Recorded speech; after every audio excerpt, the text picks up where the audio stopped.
Friday, January 31st, 2020 at 10:32 p.m., Dr. Fauci gets an email from Christian Anderson. Christian Anderson's a British researcher who's received numerous grants from NIH. Two really important sentences are in that email. Two sentences that get Dr. Fauci's attention. The first is this: the unusual features of the virus make up a really small part of the genome. So one has to look really closely at all the sequences to see that some of the features look engineered. Again, this is January 31st, 2020. Second sentence: Eddie, Bob, Mike, and myself all find the genome inconsistent with expectations from evolutionary theory. Email arrives 10:32 to Dr. Fauci on January 31st, 2020. 2 hours later at 12:29 in the morning, Dr. Fauci sends an email to his top deputy, Mr. Hugh Auchincloss. Guys worked for Fauci for 15 years, part of his inner circle. Sends it, subject line says important in all capital letters. He attaches a paper on gain-of-function research written by Dr. Barrick and Dr. Shi. Dr. Shi, of course, is the so-called bat lady, bat woman, the lady who does research in the Wuhan, China lab. This email, Dr. Fauci says, again, to his top deputy, it is essential that we speak this AM. Keep your cell phone on, read this paper. You will have tasks to do today that must be done. Notice the intensity. Notice the focus. I mean, this is the house is on fire email here. Now, 2 hours after that, at 2:48 in the morning, Dr. Fauci's busy this morning. 12:29, that email he sent to Dr. Auchincloss, his top deputy. 2 hours later at 2:48 in the morning, he sends another email, this one to Robert Kadlec, Assistant HHS Secretary, Trump appointee, not part of his inner circle, and he attaches a different article to this email, one that says the virus came from an animal, that downplays any lab leak theory. Now, again, notice the tone of this one. Bob, this just came out today. Gives a balanced view, best, Tony. I mean, totally different from the previous. This is one like, oh, if you get a chance, read this, gives a balanced view. So the tone is different, but also that sentence, gives a balanced view, it's not true either. That's just not accurate. This article downplays, as I said, the lab leak theory, emphasizes evolutionary cause to the virus. What happens next?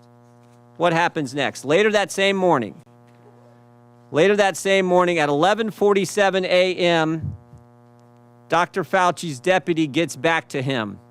I just want to read you this whole email.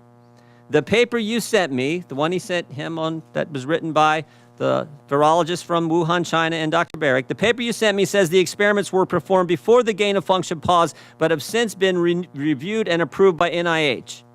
Not sure what that means, since Emily, someone else who works for Dr. Fauci, is sure that no coronavirus work has gone through the P3 framework, which, of course, is the oversight body that's supposed to approve any grant dollars going for gain-of-function research. No coronavirus work has gone through the P3 framework. Final sentence, she will try to determine if we have any distant ties to this work abroad.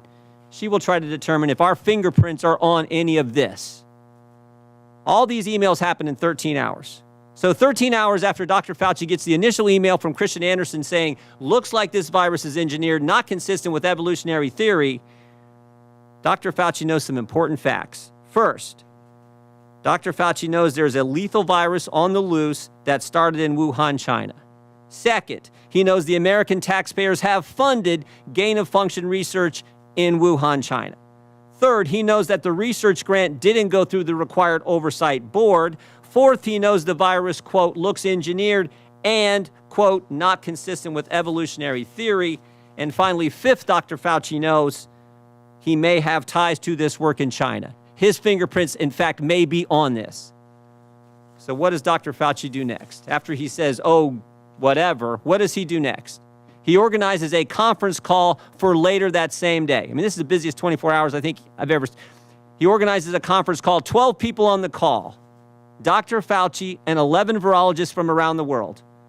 Virologists who've gotten millions of American tax dollars over the past several years. Now look at this list. Here's the list of people. There's only 2 Americans on the list, Tony Fauci and one other. Most of them are from around the world, as I said. I think the first thing you notice is who's not on the call. Who's not on the list? Is Dr. Kadlec on the list? The guy he sent the email to at 3 in the morning? Is Dr. Redfield the head of CDC? Dr. Girard, who's with us today, Assistant Secretary at HHS at the time.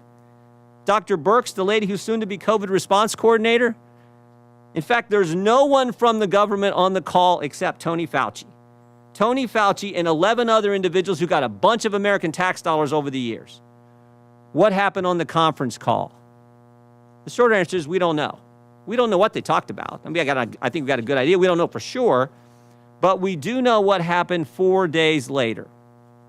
4 days later, February 4th, 2020, Christian Anderson, the guy who started it all, who said the virus looks engineered, Christian Anderson said this 4 days later.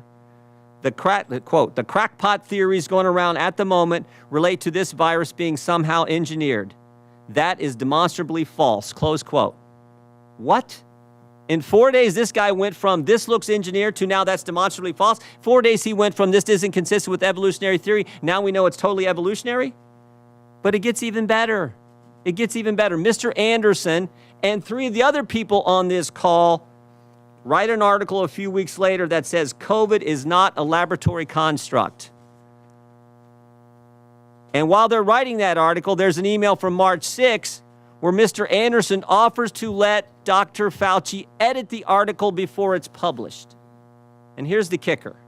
Here's the kicker. When the article is published, Dr. Fauci cites it at a White House press conference when he is asked by a reporter about the origin of the virus. Cites the very article he put in motion on the conference call and he was allowed to edit.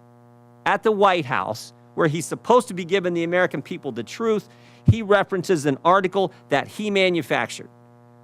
Now, maybe I'm wrong about all this. Maybe it didn't work out this way. I think I'm right. Maybe it didn't work out this way. But it would have been nice, Mr. Chairman, if Dr. Fauci would come today and answer our questions. He could have come here and defended himself, but he didn't have the courage to do it. And you know who else who wouldn't come? Remember that email about the P3 framework? We invited Dr. Hassel to come too. He's the individual who chairs that oversight board. We invited him to come today too, and he wouldn't come. I'm convinced these guys knew right from the get-go what the truth was, and they misled the American people. Oh, here's the other thing. You know that conference call? That conference call? We got the emails regarding the conference call from February 2nd. All these guys were emailing back and forth. They were on that conference call. Here's what we got on the FOIA request. Here's all their emails. Every single thing is redacted. Every single thing is redacted about what took place in that conference call, because I'm convinced it was at that conference call where they said, we got to cover our tracks. And again, maybe I'm wrong. Maybe I'm wrong. But Dr. Fauci could have been sitting right there and answering our questions, and he wouldn't come today. I yield back. Thank you, Mr. Jordan, and let the